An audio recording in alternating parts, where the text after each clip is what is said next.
Aleikum, bem-vindos ao Além das Pirâmides, hoje com mais umas novidades aí do Egito, não é verdade?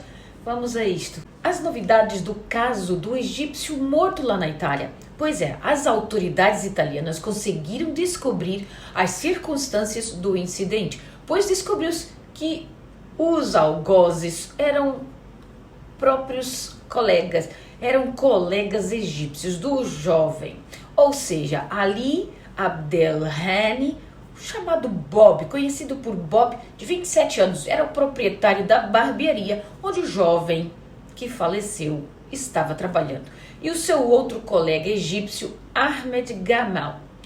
Portanto, ele estava trabalhando em um salão de cabeleireiro, que era da propriedade de um deles, mas ele decidiu então deixar a loja devido a desentendimentos com o patrão e os seus outros dois colegas, né? E foi trabalhar em uma outra loja, outro salão rival. Acontece que o dono da loja, acompanhado do seu assistente, atraíram o jovem para um apartamento em Sistribonite, sob o pretexto de resolver as disputas e chegarem a algum acordo e pedir para ele voltar até a trabalhar no salão dele novamente. Mas eles puseram fim à sua vida com várias facadas. Os réus, tentando se livrar então do corpo, o colocaram dentro de uma bolsa e, transportado num carro, jogaram depois num riacho, nas águas do rio Chiavari, Gênova, depois de remover e separar os membros e a cabeça, para evitar então que a polícia o identificassem. Os réus foram presos e confessaram em detalhes o crime. Se eles forem deportados para o Egito, com certeza irão pagar por pena capital. 6 alunos puseram fim à vida no Egito devido às notas do ensino médio. Pois é, gente. Parece pouco, mas para eles aqui significa muito. Uma moça pôs termo à vida dentro do seu quarto, enforcada, pendurada por lençóis, depois de falhar nos exames do ensino médio. E com medo que a família ficasse revoltada, ela cometeu então esse ato. Por causa dos resultados do ensino médio e do fracasso em algumas disciplinas e do fracasso de alguns deles em obter o total apropriado para poder entrar nas faculdades universitárias, 6 estudantes egípcios puseram termo às suas vidas. Na província de Sorreg, no sul do Egito, um estudante foi encontrada sem vida depois de ter tomado substâncias venenosas, tóxicas, minutos depois que o resultado da escola secundária apareceu, devido ao seu fracasso. Na cidade de Tur, na província de Calíbia, 2 estudantes também puseram fim às suas vidas comendo o grão chamado grão venenoso, depois que eles falharam nos exames, ou seja, se envenenaram. A cidade de Kafroshir também testemunhou um estudante que também se envenenou com esse veneno de insetos, depois que ele recebeu as notas que não o qualificavam para a faculdade que ele desejava ingressar. Em Sharqueia, uma moça também se livrou, uma moça também pôs termo à vida dentro do seu quarto, então, como eu disse no início, enforcada depois de falhar no exame do ensino médio. A cidade de Belbis, também, outra moça tirou a sua vida depois de reprovar no ensino médio. Vale ressaltar que esse veneno tóxico, que eles chamam de grão tóxico, é um grão usado por agricultores aqui no Egito para salvar os grãos desses insetos e das pragas, então pesticidas, durante o processo do armazenamento, portanto, por exemplo, para conservar alguns cereais, batatas, por exemplo, e eles foram lá e ingeriram este grão venenoso. O perigo deste grão venenoso é como um gás tóxico, não há cura, ele tira a vida das pessoas em apenas 1 hora. Há 2 anos, um comitê da Agricultura e Irrigação da Câmara dos Representantes do Egito emitiu recomendações importantes para evitar que esse grão, essa pílula, estivesse assim tão ao alcance e que pudesse ser usada para pôr termo à vida. O comitê pediu a legalização do uso dos grãos e aumentar o controle sobre as lojas de pesticidas, impondo penalidades aos infratores sobre as suas vendas a certas pessoas. O Ministério de Doações também recomendou alertar sobre o perigo de usar essas pílulas, esses comprimidos, grãos, como eles chamam às vezes, através de plataformas de mesquitas e educar os jovens sobre o perigo do seu uso. Um desempregado tira a vida de uma mulher que se recusou a casar com ele em Monofeia, aqui no norte do Egito. Uma mulher foi morta por um desempregado. Ele a golpeou várias vezes no meio da rua, em plena luz do dia, no centro Berket El Saba, na província de Monofeia. A mulher foi levada ao hospital, mas não resistiu e deu seu último suspiro. O major-general de Monofeia, diretor de segurança, recebeu a notificação da delegacia de El Saba de que os moradores prenderam um desempregado que golpeou uma mulher com uma arma branca no meio da rua.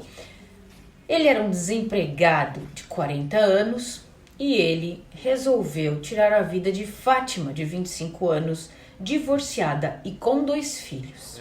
Vamos à história. Em plena luz do dia, ali entre os transeuntes, Fátima perde sua vida por apenas se recusar a casar com um homem que não tinha nem sequer um bom comportamento entre os vizinhos, entre a população local.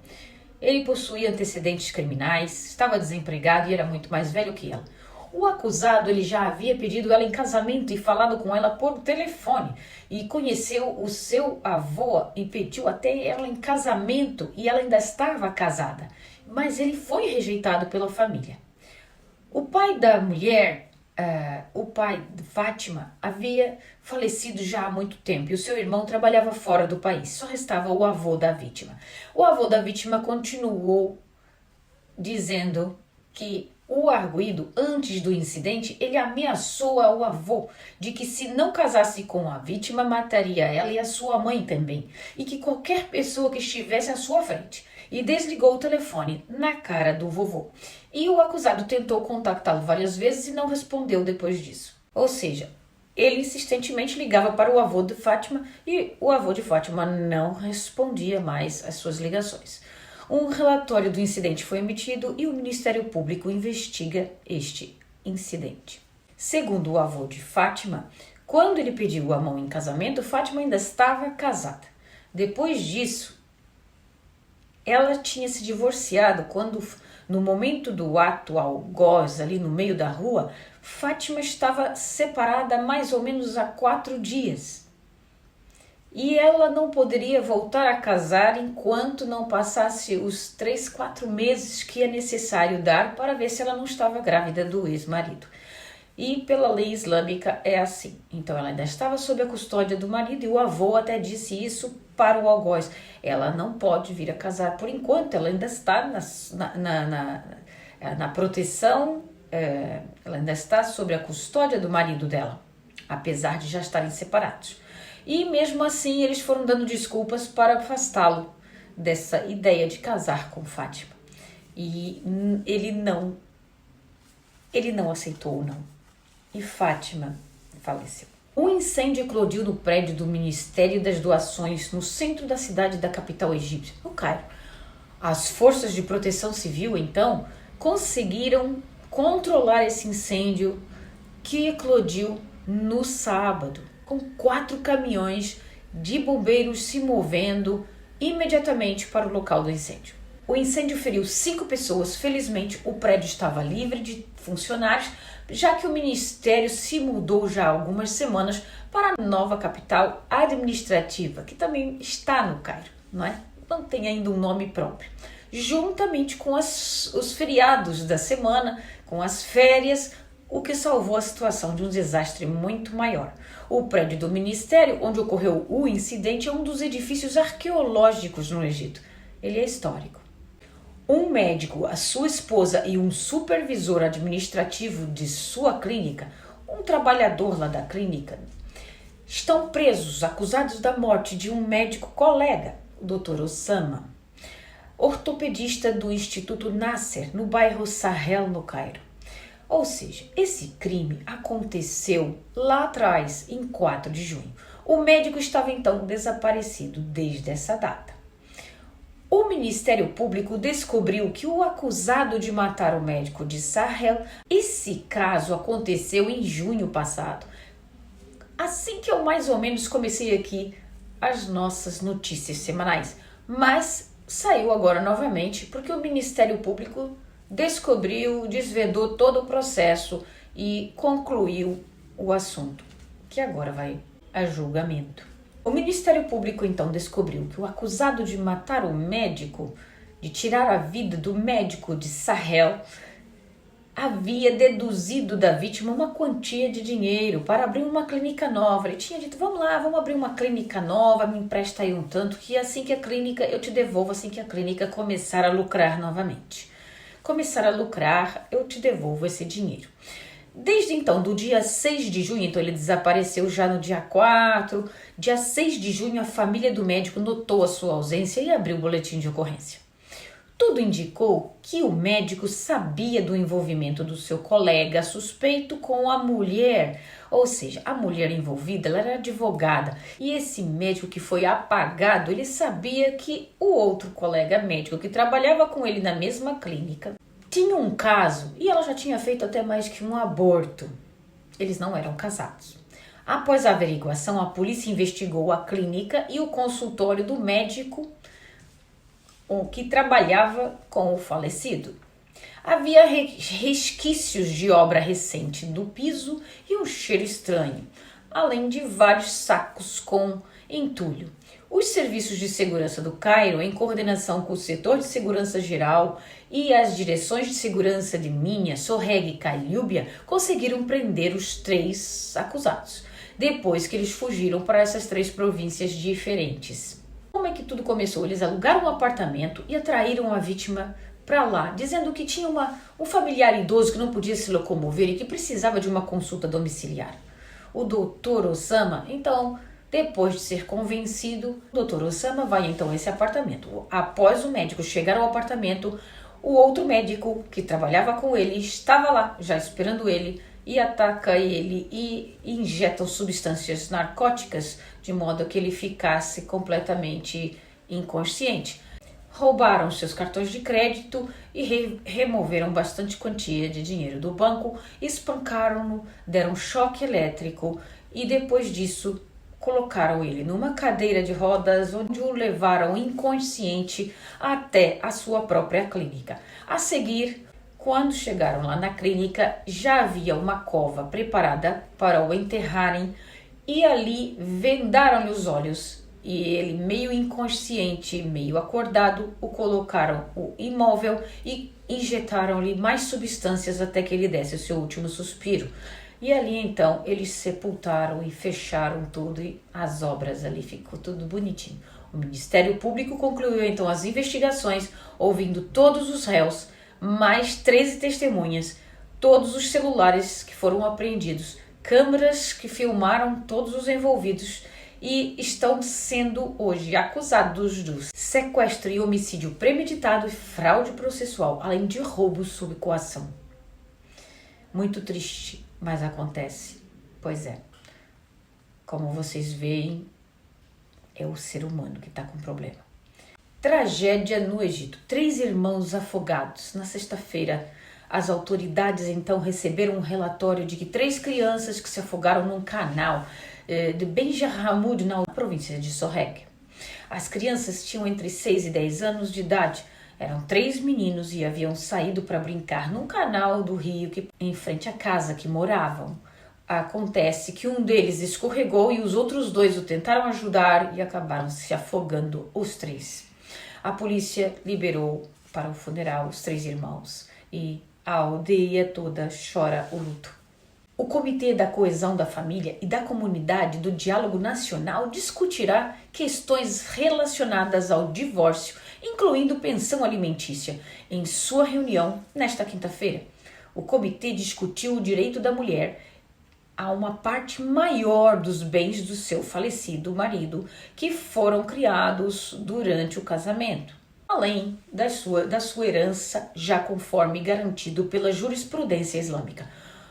A jurisprudência islâmica tem um antigo princípio de riqueza e esforço. Ele dá direito à viúva à compensação financeira, além de sua herança legal, por seus esforços materiais e morais na criação da riqueza com o seu marido durante o seu casamento. O princípio foi introduzido pela primeira vez durante o reinado do segundo califa islâmico, Omar ibn Khattab, que o indicou e aplicou à sua própria esposa. O comitê também abordou o artigo 11 do Direito da Família, 25 de 1929, que estipula que uma mulher que se recusa a obedecer ao marido pode ser despojada de seus direitos financeiros, incluindo compensação de manutenção durante o casamento e pensão alimentícia. A desobediência sob a lei engloba a recusa de uma esposa em retornar ao lar matrimonial após uma ordem judicial apresentada pelo marido, exigindo que ela o faça. Uma mulher pode ser considerada desobediente e despojada dos seus direitos legais se não voltar para casa dentro de 30 dias após o aviso.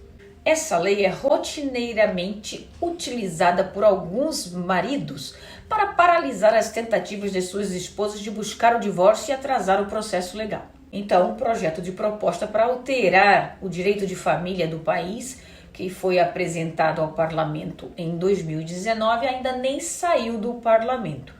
Então, o projeto de lei estipula mudanças nessa custódia também dos filhos, na poligamia, na obediência das esposas e casamentos consuetudinários, ou seja, o casamento órfão. Então, eles estão aí prevendo e revendo tudo isso. Esperamos mudanças positivas para o lado das mulheres. O Conselho Nacional para as Mulheres pediu o cancelamento completo das leis que impõem obediência às esposas. O Comitê Social já discutiu as leis de tutela feminina em caso de morte ou divórcio do pai. Mais recentemente, o comitê também abordou propostas para a introdução de uma lei anti-violência unificada para proteger as mulheres da violência doméstica, já que muitos maridos escapam da culpabilidade por violência contra as esposas através da seção 60 do Código Penal. Essa seção 60 estipula que as disposições do Código Penal não se aplicam a qualquer ato cometido de boa-fé, conforme determinado pela Sharia islâmica, com boa-fé aqui geralmente interpretado como uma surra, que é considerada não grave e não fatal. Então, pede-se, e eles estão discutindo que isso tudo se altere, por causa que muitos maridos interpretam do modo que eles querem. Um rebocador afunda no canal de Suez após colidir com o petroleiro. As operações de resgate marítimo estão em andamento no canal de Suez depois que um rebocador afundou devido a uma colisão com um petroleiro de GLP, China Gas Legend, disse o presidente da autoridade do canal de Suez. De acordo com a autoridade do canal de Suez, uma colisão entre o petroleiro China Gas Legend e um dos rebocadores da autoridade FART ocorreu na área do quilômetro 51, ali no desvio de Al-Balah. Isso resultou em aberturas no casco do rebocador, causando entrada de água e subsequente afundamento. O tráfego no canal de Suez não foi interrompido nem foi afetado pelo incidente. O presidente da autoridade explicou em um comunicado que a colisão ocorreu enquanto o petroleiro estava cruzando o canal de Suez como parte do comboio em direção ao sul, em sua jornada de Singapura para os Estados Unidos da América. O navio, atualmente navegando sob a bandeira de Hong Kong, tem 230 metros de comprimento, 36 metros de largura e uma carga de 52 mil toneladas. Atualmente, o navio está esperando em Port Said até que os procedimentos relacionados ao acidente sejam todos concluídos. A equipe de resgate marítimo afiliada à autoridade foi imediatamente enviada para resgatar a tripulação do rebocador composta por 7 indivíduos. Um relatório está em andamento para apurar todas as causas do acidente. Pela primeira vez no Egito, um museu nas profundezas do Mar Vermelho. O Egito revelou os detalhes da construção do primeiro museu de guerra de seu tipo nas profundezas das águas do Mar Vermelho. Gente, vamos ter que fazer um mergulho para ver, né? Claro, ele foi aberto na quinta-feira já na presença de ministros árabes do meio ambiente. O Major-General Amr Hanaf, governador do Mar Vermelho, anunciou o estabelecimento do primeiro, então, Museu de Guerra nas Águas do Mar Vermelho. Reunirá, então, 3 locais de mergulho, nos quais 15 peças de guerras únicas serão inundadas. Cada peça tem uma história e importância. A experiência, dizem eles, combinará a magia da história e a beleza do ambiente marinho. Acrescentou também que o evento é uma experiência subaquática única. Enquanto mergulham nas águas claras ao redor das peças militares, os visitantes podem descobrir tesouros escondidos e organismos marinhos que serão atraídos para esses equipamentos afundados, porque sempre nova flora marítima e fauna crescerá por ali. E desfrutar então de assistir a essa fusão da história com a natureza, além da importância histórica que permitirá que os entusiastas do mergulho explorem uma variedade de equipamentos militares que fizeram história. Eu acho meio estranho um navio, um museu militar debaixo d'água. O Ministério Egípcio do Abastecimento diz que as reservas estratégicas de trigo são suficientes para mais 6 meses. Pois é, esta guerra com a Ucrânia e com a Rússia nunca mais acaba e o Egito está tentando se virar. Um comunicado então emitido pelo Ministério do Abastecimento egípcio disse na quarta-feira que a reserva estratégica de trigo do país só é suficiente para esses 6 meses, depois deles terem já conseguido 360 mil toneladas de trigo. A autoridade acrescentou que a quantidade inclui 300 mil toneladas então de trigo russo e 60 mil de trigo romeno, de acordo com a Reuters. Pois é, vamos ver como é que o Egito então vai se sustentar e conseguir mais cereais daqui para frente. O Ministério Público no Egito está investigando um ataque horrível cometido pelas famílias de um paciente na equipe médica do Departamento do Hospital Novo de Terapia, no Departamento de Terapia Intensiva do Hospital Novo Universitário Al-Azhar em Damietta, ao norte do Cairo, que resultou em 11 médicos gravemente feridos. A polícia prendeu 8 réus no incidente e a acusação egípcia decidiu prendê-los enquanto aguardava a investigação do caso. Mohamed Al-Chouad, um estagiário médico de excelência no Departamento de Cuidados e Casos Críticos do Hospital Universitário Al-Azhar em Damietta, teve um deslocamento da articulação do seu ombro direito como resultado do ataque a ele no incidente. Ele diz: eu e meus colegas estávamos trabalhando dentro da sala de recuperação do Departamento de Terapia Intensiva ao amanhecer e ficamos surpresos com sons altos e gritos e insultos no corredor do departamento. Essas vozes nos assustaram assim como aos pacientes. Quando saímos para ver o que tinha acontecido, encontramos a família de um paciente. Uma família de um paciente contava com cerca de 20 pessoas reunidas no corredor do Departamento de Terapia Intensiva, gritando e insultando toda a equipe do hospital com palavrões. Perguntamos a eles sobre o motivo por que estavam tão revoltados, irados, e eles nos disseram que tinha um paciente que entrou para fazer exames médicos e eles se recusaram a admiti-lo no hospital, internarem-no. Ou seja, verificamos então com os nossos colegas que o paciente dessa família realizou sim os testes e o raio-x para determinar a sua condição e que ele e seu irmão estiveram no hospital menos de 48 horas, por causa de terem sofrido um acidente onde um dos irmãos veio a falecer, enquanto o outro estava de boas condições e após os exames ele foi liberado. Ele sofreu apenas fraturas e não precisava ser admitido no hospital nem ficar internado.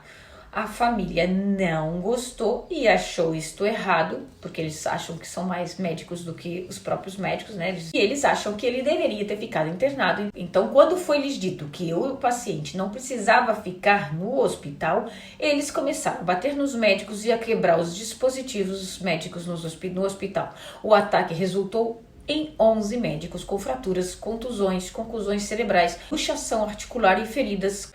Um dos pacientes que tinha feito uma cirurgia e tinha um catéter no departamento de terapia intensiva, com medo por causa da agressão hedionda, ele tentou fugir da cama, ele sair da cama. E vocês sabem que o catéter é colocado pela veia na perna e aquilo ali acaba sofrendo uma hemorragia muito grave se não fizer o repouso. Ele então tentou escapar da cama cirúrgica e acabou sofrendo ferimentos muito graves, tendo hemorragia.